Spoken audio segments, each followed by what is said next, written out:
Welcome to The People's View, a program dedicated to discussing local, state, and national issues and their effect on the American people. The People's View provides a platform for state representatives and national figures to present their viewpoint. Whether it's social, economic, or financial topics, you'll hear it on The People's View.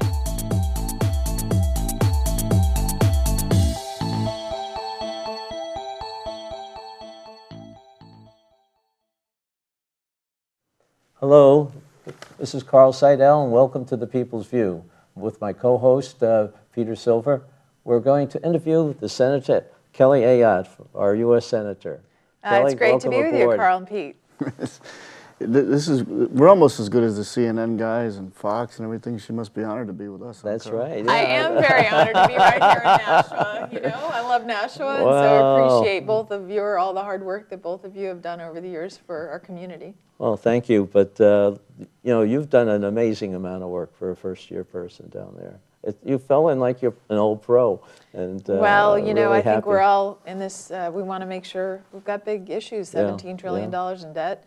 The future of this country, wanting to make sure that this is the best place in the world to start a business and get people to work. I mean, we've got issues that need to be solved. We've got a lot of issues. We do, and you know what? I think there's a lot of good solutions. We just need to have some people that have the courage to, you know, vote on the things that need to be done, like a budget and the fiscal state of the country. Well, let's talk about the budget. I mean, finally the Senate voted out a budget. Not very proud of it, but yeah, no, I mean, it's a good step forward that the Senate actually did a budget. I serve on the budget committee, and it's been almost 4 years since the Senate's actually done a budget. When you think about it, it's absurd.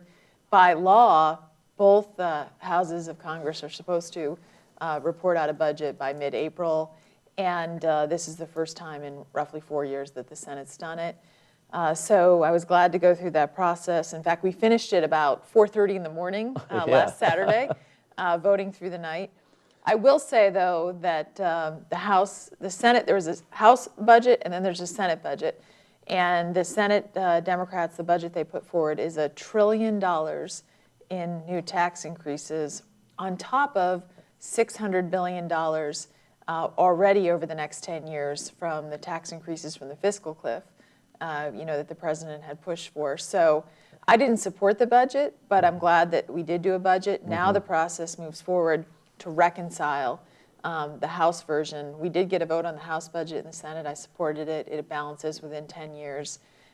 There aren't new tax increases in that. So I think the reconciliation process, the two sides are pretty far apart, but we need a budget for this country.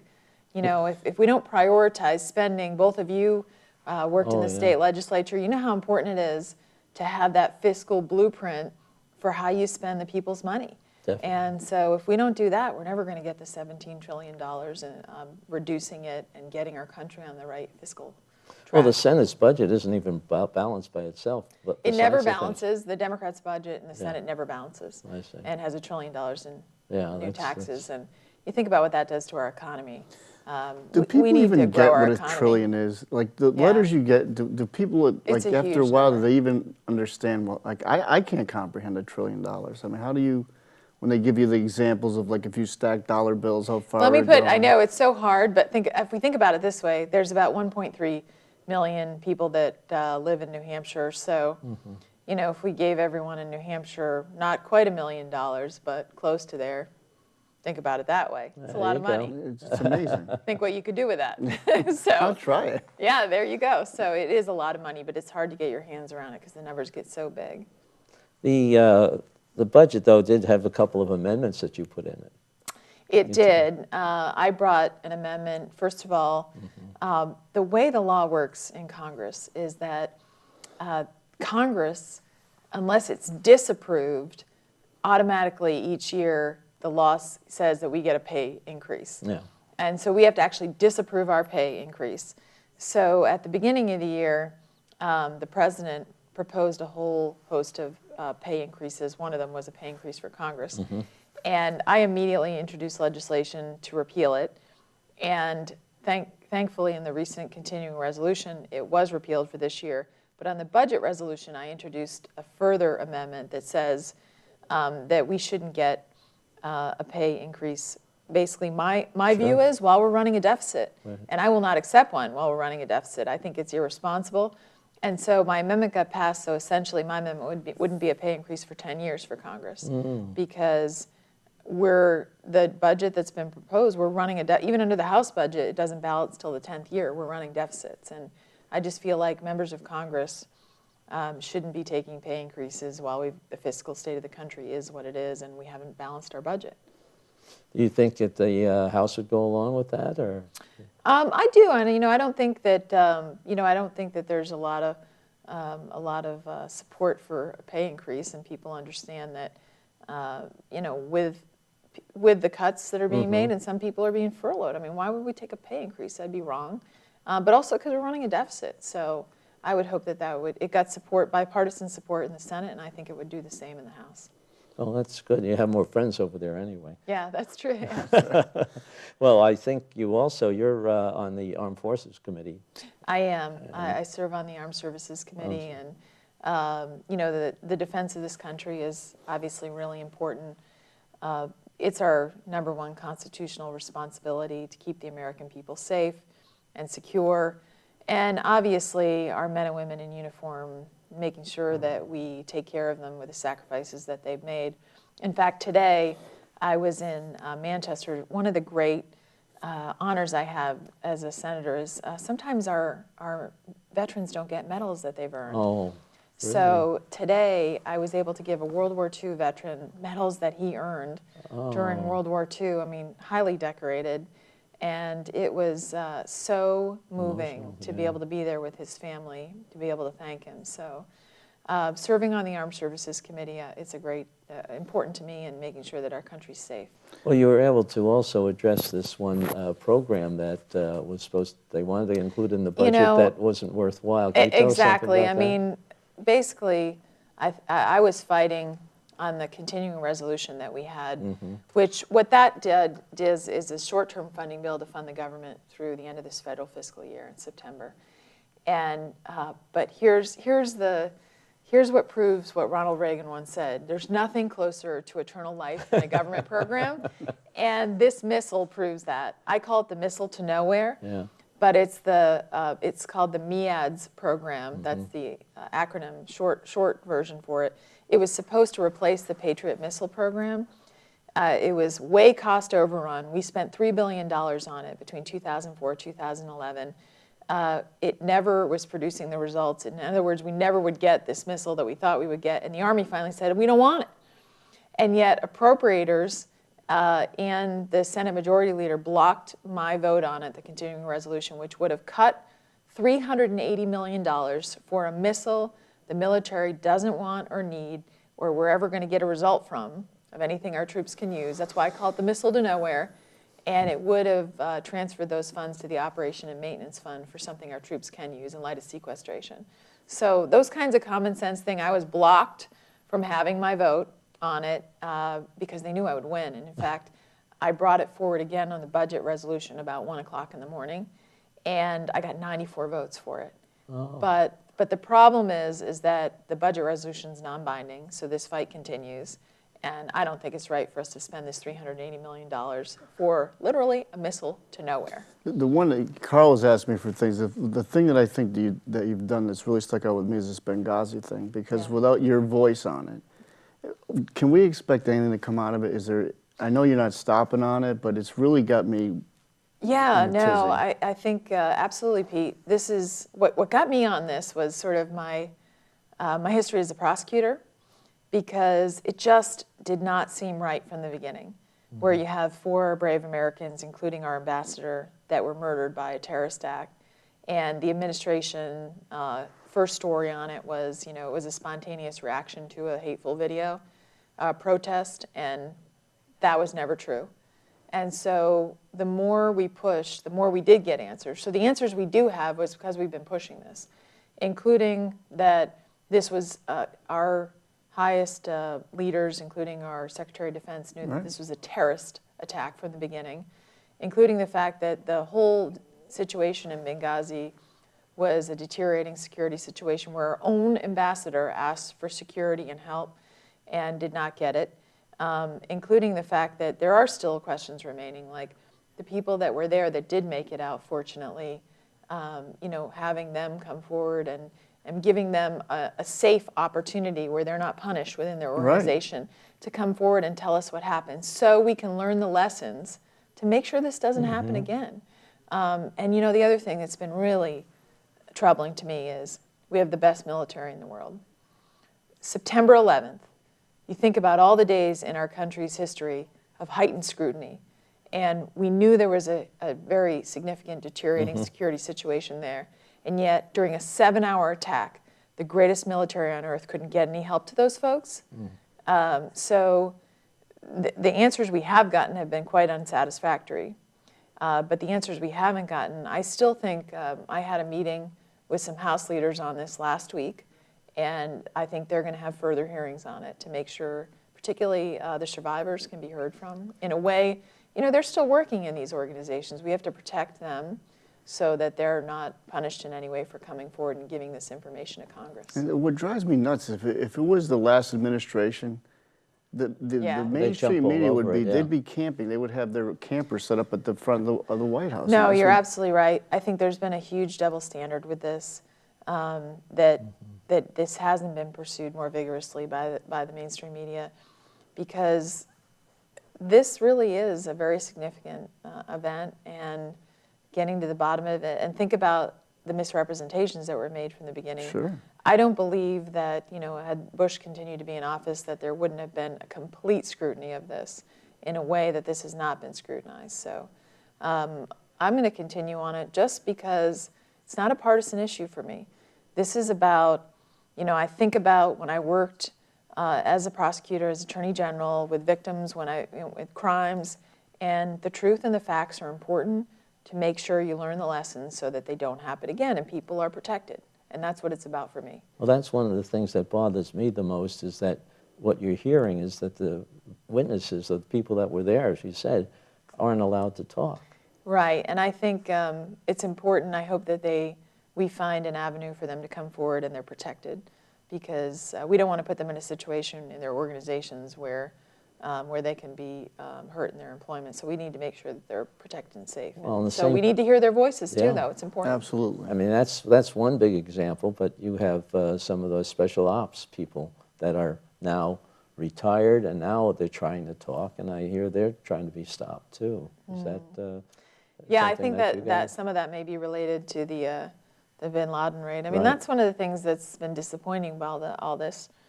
I'm so glad, and I appreciate that the president took the action and agree with him fully on taking out Osama bin Laden.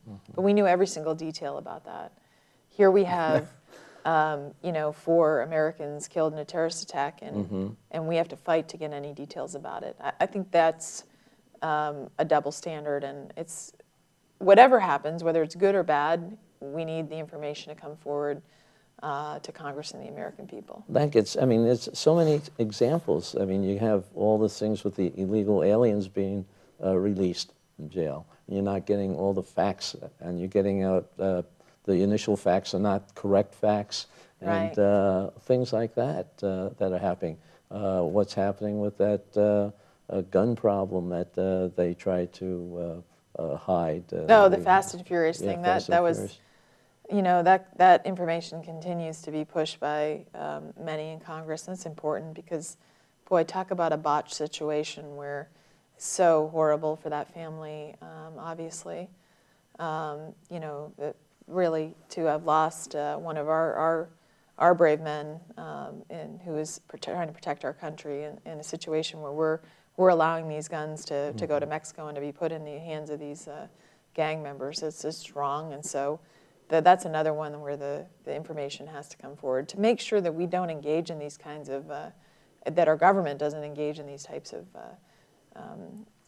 deals again, or thinking that we're going to protect people by doing that. It's absurd. So. Well, as you say, on all these programs, you want to learn when you make a mistake so you don't make it again. Absolutely. I mean, people make mistakes. The question is, when they're made, getting the information, making sure that we don't make them again, taking the corrective steps, and obviously if there's a misrepresentation made, correct it. I mean, that's, I think, what people expect. But there's also a whole host of, other issues that I think are coming forward right now in Congress that really impact New Hampshire. That I know, both of you with your backgrounds, particularly this issue of this online sales tax. Oh, yeah. Which I think will have a very big impact on our businesses. What's the chance of that going through? Well, here's the problem, Pete. We had a vote on the budget resolution on it, and it passed by a very significant margin. Now, it's non-binding, so it won't have the effect of law, but that means that the supporters of this are going to try to push to bring it up again. I've been fighting against it, and just so your viewers understand what this is, New Hampshire doesn't have a sales tax, right. And we're all glad about that, or an income tax. It's about who we are. And what this does is it takes our online businesses, our online sellers, and makes our businesses the tax collectors for the rest of the nation. So it's a situation where an online business in New Hampshire would have to collect for over 9,600 state and local tax jurisdictions, because it's not just state taxes. A lot of states allow local communities to collect taxes, counties to collect, and it's 9,600. So I'm a business in New Hampshire, I got to collect for 9,600 if I'm doing business over the internet. And I could be taken in and audited in any of those states. It's absurd, it's a bureaucratic nightmare, but it's not just New Hampshire businesses. It allows whether you have a sales tax or not a sales tax state, your businesses would have to collect these taxes.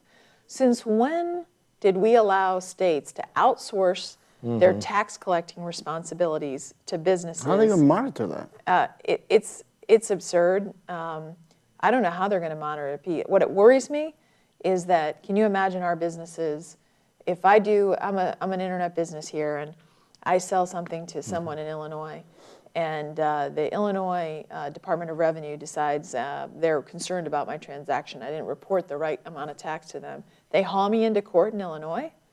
How can I afford to do business like that? So even just for the audit report's going to correct, the reporting, the bureaucracy, and ultimately, you think about it, the internet has been a great area of growth. We've seen lots of great businesses come up through the internet. So why are we going to hurt some of these great businesses on the internet by doing this? So this is a very important issue to New Hampshire, especially since we've made the choice not to have a sales tax. I'm sure both of you remember, because I remember the case when I was Attorney General of that Town Fair tire. Oh yeah. When Yeah. that's like this, that is like Yeah. this, except all of our businesses having to become tax collectors for the rest of the nation. So I've been fighting this. I debated this on the Senate. I haven't heard it said like that before. See, people don't. That's the facts we have to get out to people. I didn't know that you just said it. And I debated it vigorously on the Senate floor last week. I've been outspoken against it. Been working tomorrow in New Hampshire. I'm going to be doing 2 events, one in Manchester, one in Portsmouth, with a number of our online businesses, so that their voices can be heard on this, so that people can understand what it means to New Hampshire businesses. Yeah, they think that you have computers now and they're going to do everything, but they can't do that. Carl, it's so funny. That's what I hear from the people that are pushing this. Oh, there's a computer program. I'm like, so you're going to rely on a computer program to make sure our businesses, if they have to collect 9,500 tax jurisdictions, and if something goes wrong in that program, or when they're hauled into court, who's going to defend them, and how can they afford to defend themselves? What about people with the health care? Are you starting to hear things? I mean, obviously you were against the whole health care thing, but are people starting to realize that it was a mistake? You're seeing mail like that? Here's what I'm hearing a lot, Pete, from the health care bill. Our businesses now seeing dramatic health care cost increases. So as I'm visiting with New Hampshire businesses, they're hearing about their premium increases. And healthcare costs were going up too high to begin with, but now going up more dramatically with the Affordable Care Act. So a real concern, how am I going to afford it? What I also hear from our businesses is, boy, I'm not at 50 employees, but I don't want to go over 50 employees because I don't want to be subject to this law, which is really disappointing when we want people to grow and to become, bigger and employ more people. Or work less than 30 Right. hours a week. Exactly, and then you've got the 29-hour issue where some businesses are really concerned you're counted as a full-time employee if you're over 29 hours. So I'm worried that a lot of workers get hurt because their businesses feel that they have to keep them below the 29-hour threshold. So there's a whole host of issues with this that aren't good in the way it's being applied. So yes, I'm hearing a lot of concerns about it. And then one other issue that's another important issue to New Hampshire businesses, the medical device tax. Oh, yeah. So we've got about roughly, the last time we looked at it, I think it was in 2009, 50 or so medical device companies in New Hampshire. And great companies. We've got Smith's Medical in Keene. I was in Coreflex in Manchester. The other day I was in Medtronic in Portsmouth. They're throughout our state, and they're good jobs. And there's a tax to pay for the health care bill, this medical device tax, 2.3% tax on revenue. Hurts jobs, hurts research and development, hurts innovation, and also hurts our ability to bring the best medical devices here first, as opposed to encouraging them to be developed in Europe or somewhere else. So again, we voted in the budget resolution to repeal this. A lot of Democrats have now come over to realize this is a very bad tax. Especially and so the one some in of them Minnesota. have, and some have voted now to repeal it, but that was non-binding. So where the rubber meets the road is now we have to have a real vote on meaning one that has a force and effective law to repeal this, because talk about a job killer, talk about an innovation killer. And I'm so glad to see at least Democrats are opening their eyes on this and saying, yeah, we're looking at this now and we're saying, boy, that was not the right way to fund this health. Well, our state to the south, they're really going to get killed by it. Oh, huge. Massachusetts, it's a very big issue in Massachusetts, but it hits New Hampshire too. A lot of good jobs here in New Hampshire. Work for that medical device industry. You're going to be one on of them. See, there you go, Pete. Are you going to be on the conference committee for that? I will not. I would be unlikely to be on the conference committee for the budget. Okay. Usually it is the chairman and the more senior members of the committee, but certainly I'll be able to have some feedback. The question is whether we'll be able to reconcile, because there's a pretty significant difference on the tax end, where you've got the Democrats want $1 trillion in new taxes and the Republicans want to balance the budget in 10 years. So different fiscal visions for this country. I know that both sides will make a very legitimate concerted effort to reconcile it, but I'm not sure how that happens right now. You know, one of the problems when we're trying to reconcile it here in Concord, the budget, I've been to several committee meetings where you talk to the agency and you ask them if they evaluate a program and whether it's meeting its objectives and whether it's... Is there any measurement metrics? How do we know it works? And is it as bad down there in Washington as it is here? Because I know they don't do it very well here. Well, Carl, and my guess is that even the difficulties you've identified at the state level, those would probably pale in comparison to what we're dealing with in Washington. Just because it's bigger. Let me give you an example. Okay. So the Government Accountability Office has issued multiple reports about duplication, waste, fraud. So you'll have, in various areas in the government, multiple agencies working on, 30 different programs doing on the same topic. Not one of them measures results, okay? And they're all working on the same thing. Independently. So since I've gotten into Washington 5 times, my colleague Tom Coburn is passionate about this, and I really respect him for that. He has brought amendments to the floor to implement these government accountability reports to eliminate waste, duplication, fraud, and consolidate some of these programs, measure the effectiveness of the programs. 5 times. Not once have they become law yet. I have voted 4 times they failed. The one time it did pass on one of the underlying bill was killed. So you're right, and we have this challenge in Washington. So many programs, duplicative and not measuring that they get results for the taxpayers and what they're trying to accomplish. Well, you see that in business, and there wouldn't be a CEO Well, in there. business, the bottom line, they basically will say, we've got to balance the budget. If it's not working, then we're not going to do it anymore. Yeah, so That's it. it's true. You do it, and you have to do it every time. It's like the missile to nowhere. Yeah. Yeah. Yeah.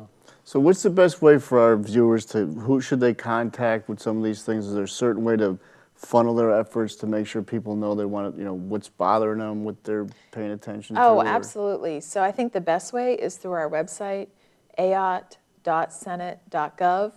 And certainly, even if you just put in Kelly Ayotte, US Senator, you'll get my official website. But it's ayotte.senate.gov. And I would love to have your listeners and viewers just write in whatever their concerns are. I'm there to serve them. And I also have offices in the state. So I have one in Manchester, Nashua, downtown Nashua, right on Main Street. And so we'd love to get their feedback. And I've got one in the Seacoast and one in the North Country.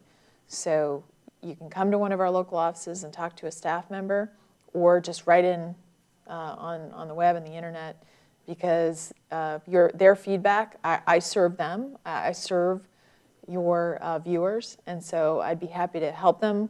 If there's, our office can also help with a lot of federal bureaucracy. For example, if there's you're getting the runaround from the VA, or you're getting the runaround from some other federal agency, we might be able to help with that, and I'd be happy to. Good. Excellent. Well, we're looking forward to more good things from you Thanks. in Carl. Washington. Thanks, Maybe you can tell us what the highlights might be in the next couple months, and we can have you back here and talk about the results of some of these actions. I mean, what do you think is going to be the big thing in the next couple months? Well, I think the biggest thing overriding everything, first of all, with regard to the Armed Services Committee, the Defense Authorization, that's always going to be a big bill that we'll do, hopefully on a bipartisan basis. And then I think the fiscal state of the country overrides everything. So we have the debt ceiling issue coming up in September.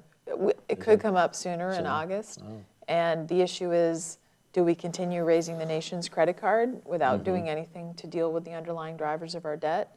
I hope not, because I think that it's time for us to make some decisions. So I think that overrides everything. I also think that the other issues that need to be addressed, this sequester, there's a lot smarter ways to do some of this.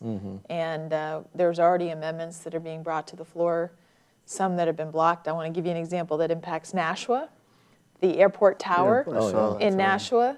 So when I told you about my missile to nowhere vote, Jerry Moran, senator from Kansas, had an amendment which I was a co-sponsor on. He and I both came to the floor and fought and objected, saying our amendment should be included. I fought for Jerry's amendment too. Would have solved the tower closure issue for Nashua, because what it took is unappropriated funds in the FAA's budget, slush fund, put it to actually making sure these towers didn't close. And again, the majority leader in the Senate blocked a vote on it. The administration said they didn't want to vote on that. So we've got some work to do to really make sure that the spending cuts that are made are done in a more sensible way, and make sure that we can do this without cutting essential services. And I think that's the key. Well, the objective is to make it visible to people. Yeah, so there's an example right there. That they didn't have to do. I met with the Nashua Airport Authority today, say, listen, this amendment would have solved the problem. Yeah. We still would have cut the spending, but we'd have done it in a more sensible way. Yeah. So I think we have a lot of oversight to do there. And also I worry about our men and women in uniform. The military does take a disproportionate cut under this, the DOD, and so there needs to be, I think, a smarter way to do that. Is it true that they have some health care benefits being cut or something of that I nature? believe that the VA and health care benefits should be protected in this. Yes, I think but so. the issue ultimately, the contractors are going to take a day off from 20% pay cut, which is really hard. Yeah. And also things like training for our troops and things like flight hours, things that are important to make sure that they're ready and prepared. Those are the things that I worry about. One other thing on this sequester, I know there's smarter ways to cut spending. I had my own, offered my own proposal. I came up with a whole host of alternative spending cuts. And I pushed that when we did the sequester legislation on the bill. And again, I think people, they blocked my vote on it, but I'm going to continue to fight for these things because it seems to me we've got $17 trillion in debt. We can do things in more sensible ways. We talked about it here, and we've got to do it. We've got to do it for our country. We've got to do it for our children and our grandchildren. I'm the mother of a 5-year-old and an 8-year-old. I think about the future and what kind of country we're going to pass on to them. And so these are the big challenges. These are the issues that really override everything else I'm working on in Washington. I think that's why New Hampshire people overwhelmingly voted you in, too, because you have the right values for us. Well, thank you, Carl. I Thank you. appreciate it. Thanks. Thank you for coming in. I can't wait to do a sign waving with you again. That was fun, Pete. We had a really good time, didn't we? Exactly. Yeah. I got that picture still. Well, That is campaigning in New Hampshire is fun. You know, it's so great campaigning in New Hampshire, and we're so blessed to have the First in the Nation primary. That everyone in New Hampshire will get, if there's a presidential candidate you want to meet from either side of the aisle, you get the chance to do it, and that's a great thing. And we do a great service to the country of really vetting these candidates, and not on some television show or the tarmac, really asking the hard questions, Oh, right? that's right. So Yeah. I think it's a great thing. We got to preserve our First in the Nation primary. And we got to have you back, too. I look forward to after- coming back. Okay, Appreciate so we'll have it. to set Thank that you. up. And Thanks. just remind the audience to this program is sponsored by the Nashua Republican City Committee. And if you want to find out more about us, go to our website, nashuagop.org, and find out about our meetings, our speakers. We meet the second Thursday of every month in the Crown Plaza. So thank you for listening in. And Thank thank you. you again, Thank you, Senator, Senator. for coming. Thanks so much. It's good to be with both of you. Appreciate it. Same here.